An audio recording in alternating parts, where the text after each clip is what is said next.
Today on Business Success in Six with Stacie, I have Nikki Visaki here from Mosquito Shield in Menominee Falls, Wisconsin. Nikki, thanks for jumping on with me. Oh, thanks for having me. Hey, it is my pleasure. We are getting up to the 4th of July, and I know that you can make a lot of people more comfortable this summer. Do you mind if we talk about Mosquito Shield? Oh, absolutely. I'd love to. All right, here we go. When people ask you what Mosquito Shield does, how do you describe your business? So we're a small, locally owned and operated residential mosquito control company. So we treat mostly residential properties in sort of the northern Milwaukee, Waukesha counties, parts of Washington and Milwaukee counties. And our bread and butter is really our season-long service, which the season starts, and it's really, we are driven by how the mosquitoes behave. So when the weather warms up in Wisconsin, typically around the middle of May, and we'll continue to treat through the end of September and even into October. Again, really just depends on how the weather is and how the mosquitoes are, their population is.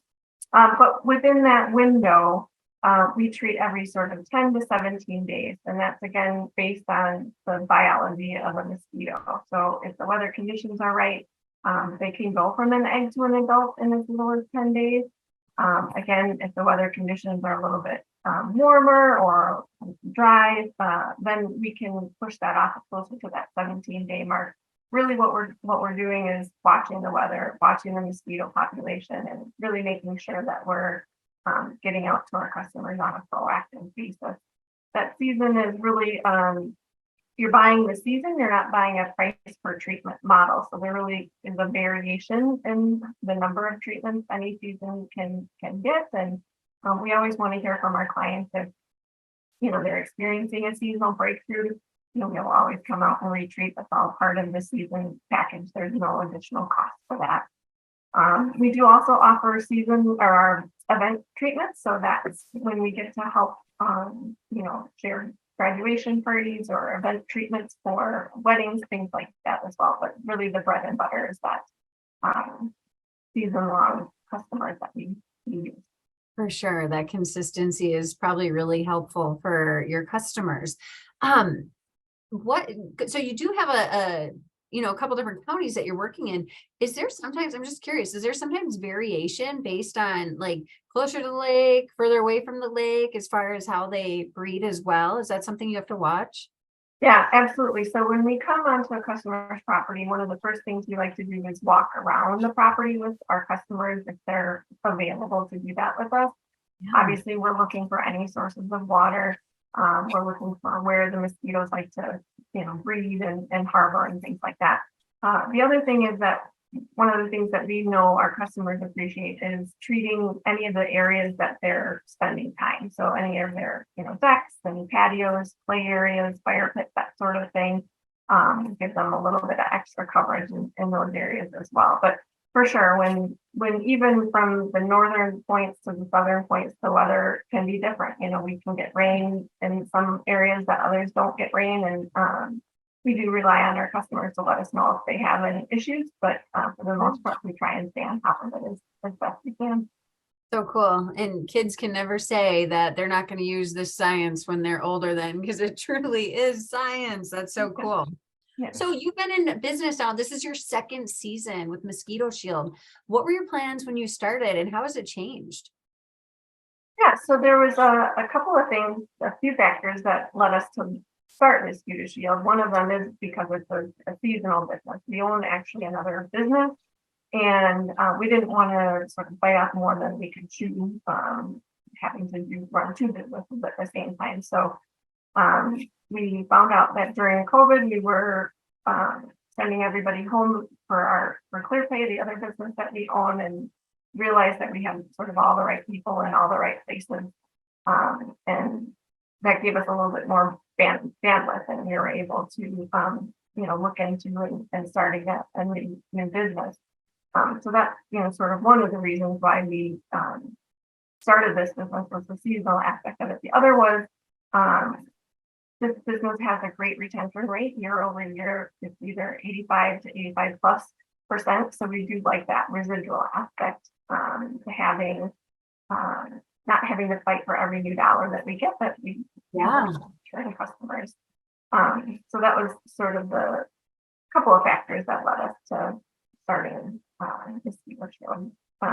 They haven't changed a ton yet. We just kind of are still in those fledgling years.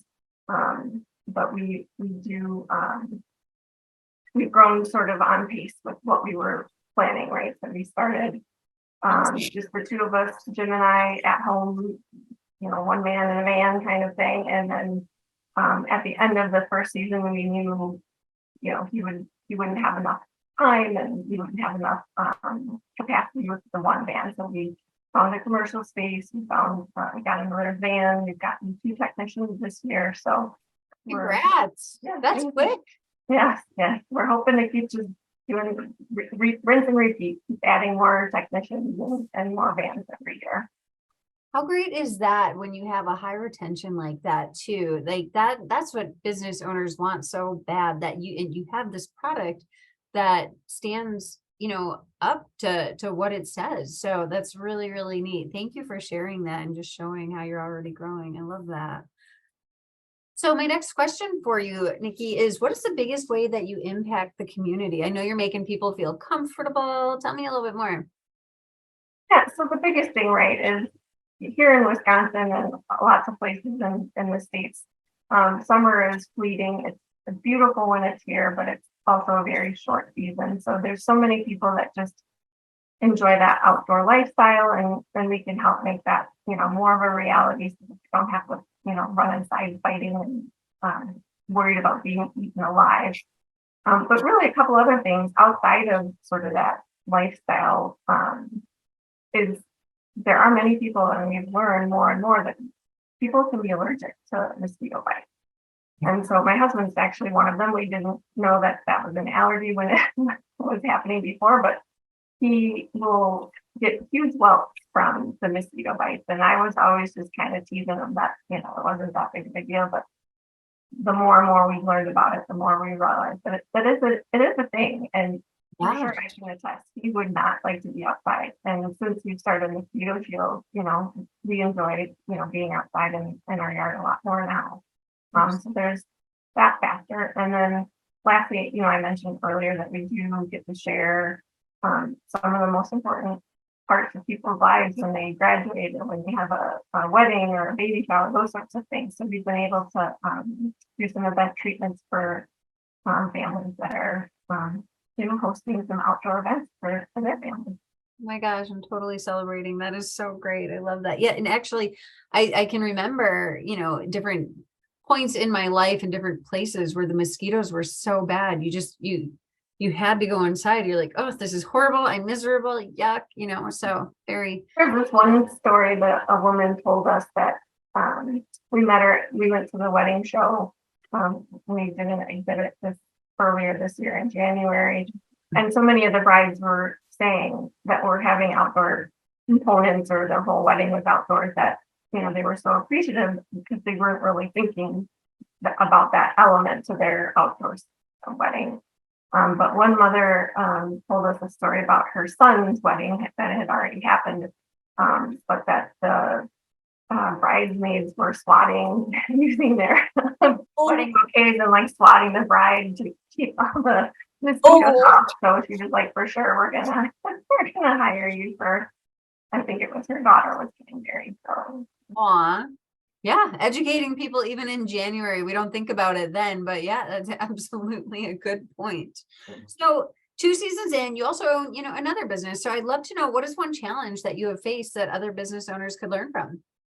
Yeah, I think going in to the business and just even the experiences that we've had with ClearPay are is employees. That's probably the thing that we've sort of went in eyes wide open, knowing that would be a challenge for us, and that's held true so far. We've got a couple of roadblocks for us, specifically that are, I want to say, more challenging, but one is that we are a seasonal business, so not a lot of people are going to, go out with the intention of just finding something. It works for some people for one reason or another, but a lot of times when I was talking with people one of the first qualifying questions I would ask is, we're looking, this is a seasonal position, how does, that fit for you, or is that concerning at all? And some people, right away, opted out, which is fine.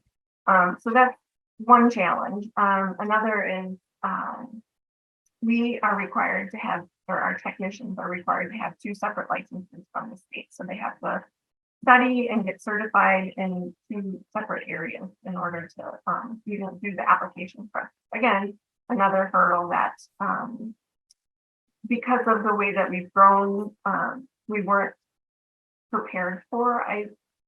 Not that we weren't prepared for, we knew that that was what we needed to do in order to get the technicians on board and working for us, but we didn't have our commercial space until April of this year. So I was looking and, starting the process in January and trying to get people on board early on, knowing that, it would take time for them to study and get certified and get the licensing and all those sorts of things. But we didn't have anything formal in place because we just didn't have a place for them to be. Sure. So that's sort of the biggest change that I would say that I would make, for this upcoming season would be to, put a more formalized process in place to have, paid trainings and have them come in on a regular basis, even, before the season starts so that we can, build the pipeline. So when we come to the season, we'll have, the employees that we need. Now, do their certifications or training, do they have to renew it every year, or once you have a team that's trained, is it not as much training? Yeah, so the certifications are good for 5 years. So you need to reapply for the licensing every year, which is really just a fee. You need to, send some paperwork and send them the money.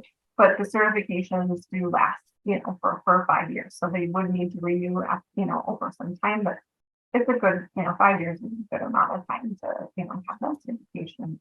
Things in the industry are going to change. So it's an important step. I mean, I appreciate the certification, even though it is a hurdle for us, to our business specifically. It does provide an element of training and safety, and that when they get through that they've, they have a certain amount of knowledge, and then kind of work from there. Absolutely, to educate those customers that they might be talking with, as well as when they vested time into that, it's like, okay, I have this training, so why would they want to just do all this hard work and then check out and go somewhere else right away, right? So yes, if they made that commitment, they've gotten that far, then yes, for sure. Interesting, thank you. So what does the future look like to Mosquito Shield, and do you have an exit plan? What do you plan on doing? Yeah, so our immediate future is definitely growth. We're going to keep trying to do, what we've been doing these last couple of years, and just keep adding more technicians and adding more vans to our fleet. And then really in the sort of mid future, well, not the long-term future, but I'd like to kind of get to where we are again with ClearPay, which is, we're not driving the ship so much, we're guiding it along, but we're not in the day-to-day. We're not, I want to really get to the point where we have the right people in the right places. And right now, Jim and I are definitely, much more hands-on as far as, we have technicians, they're doing, the applications, but everything else is, every other element of the business is falling on us at this point. So, over the next couple of years, just again, growing enough to be able to support, enough operations and marketing, health, and those sorts of areas. And then like sort of long-term sort of exit strategy, we don't have anything specific. We have 2 boys, Ethan and Nolan, they're 13 and 10. So they've still got a lot of growing up to do, but there's potential, for them, and when they get old enough, and it seems like the right fit for them, and something that we could pass along to them or sell. It's always an option for us to sell them just down the road. Yeah, that is wonderful.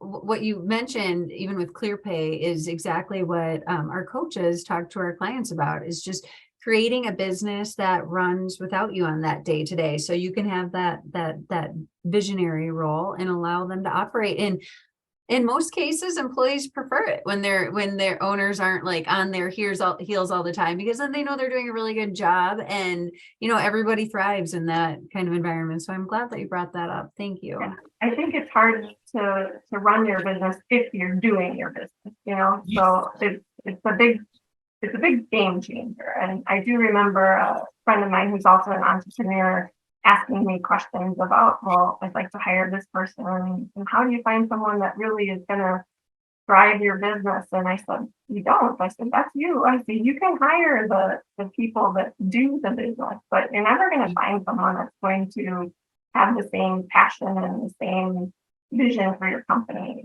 that you do. So the sooner you can get out of that role, I mean, when it's growing and you're small, it's necessary. You need to know all the people. Jim and I both got our licenses. We both been out on properties treating, Yep. so we need to know all those elements, but the faster we can move away from that, I think the better we'll be. Yeah, the more jobs you'll be able to provide, and the more people you'll be able to help. So yeah, that's wonderful. So Nikki, my final question for you, all subjects open, what inspires you most? Yeah, I would say people inspire me the most. Like you said, providing, a great place for people to work and provide a good income for people. We really do like to have sort of a family feel to our business. We have, last year we were able to sponsor a local concert series. So the Menominee Falls Village just recently put in a new band show, and so they hosted some concert series, and we had our tent up, and we invited all of our clients to come to each one of the shows and come and just create a little bit of more community around the business, and then also, like I said, the employees, our family, all those things are what keep us going every day. Right. Yeah, those relationships. I love it. So if somebody wants to get in touch with you, whether it's getting late in the season, but they can still get some seasonal services or events, what is the best way for them to contact you? Yeah, the best way is just to reach out on the phone. That way we can really have a discussion about what it is that your needs are, and you can learn a little bit more about your property. Otherwise, email. Our website is great. There's lots of information as well.